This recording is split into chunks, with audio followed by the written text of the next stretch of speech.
Hello, in this video we're gonna check if OPPO Reno5 Z has a stereo speakers.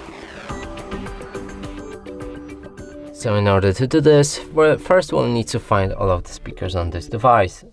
So on top there's no speaker, there's a phone call speaker right here on the screen. There's one speaker at the bottom right here, nothing on the right, nothing on the left, and there's no speakers on the back. Now to determine if that's a stereo or mono speaker, if it's mono speaker, the sound is coming from only one speaker, that would be this one or this one. Or if the sound is coming from two sources, that's a stereo speaker, so the sound will be coming from this speaker and the phone call speaker as well.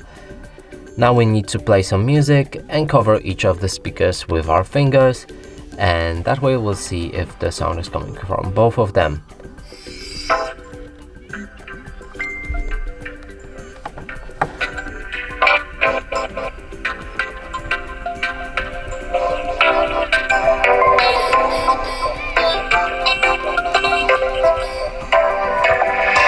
So the sound is coming clearly from a bottom speaker only, and that would mean this device has a mono speakers and not the stereo speakers. And that's it for this video. Hope you like it. Please consider subscribing to our channel, leave a like and a comment below.